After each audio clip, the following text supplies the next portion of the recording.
Good morning Roshy. ഇതൊരു പതിവ് ചടങ്ങായിട്ട് തീരുമോ? എന്തെങ്കിലും നയവും നിയമവും ഒക്കെ ഉണ്ടാവുമോ ഈ കോൺക്ലേവിന് ശേഷം റോഷി പാൽ? അരുൺകുമാർ, മാസങ്ങൾ നീണ്ട ചർച്ചകൾക്കൊടുവിലാണ് സിനിമ കോൺക്ലേവിന് തലസ്ഥാനം വേദിയാകുന്നത്. നേരത്തെ ഹേമ കമ്മിറ്റി റിപ്പോർട്ട് പുറത്തു വന്നതിന് പിന്നാലെയാണ് ഈ ചർച്ചകൾക്ക് വേഗം കൈവന്നത്. കാരണം സംസ്ഥാനത്ത് സിനിമയ്ക്ക് ഒരു നയം വേണം. കാരണം സിനിമ ഒരു വ്യത്യസ്തമായ തൊഴിൽ മേഖലയാണ്. ഏതാണ്ട് 40-45 ദിവസം മാത്രം നീണ്ടു നിൽക്കുന്ന തൊഴിൽ മേഖല.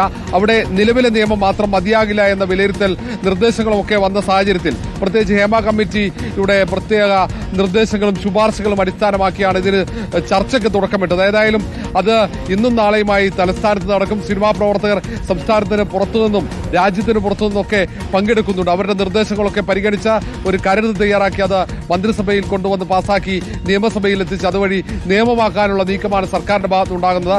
സർക്കാർ ലക്ഷ്യമിടുന്നത് ഈ സർക്കാരിന്റെ കാലാവധി തീരുന്നതിന് മുമ്പ് തന്നെ ഈ നിയമം പ്രാബല്യത്തിൽ കൊണ്ടുവരിക എന്ന് തന്നെയാണ്. അത് പ്രാബല്യത്തിൽ വന്ന സിനിമാ മേഖലയിൽ സുരക്ഷിതമായി ജോലി ചെയ്യാനുള്ള അവസരം ഉണ്ടാകും എന്ന് തന്നെയാണ് സർക്കാർ വാഗ്ദാനം ചെയ്യുന്നത്. അരുൺകുമാർ.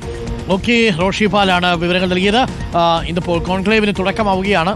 എന്തെങ്കിലുമൊക്കെ നടന്നാൽ മതി. സിനിമാ രംഗം ക്ലീൻ ആവാൻ വേണ്ടി എല്ലാവിധ പിന്തുണയുമുണ്ട്.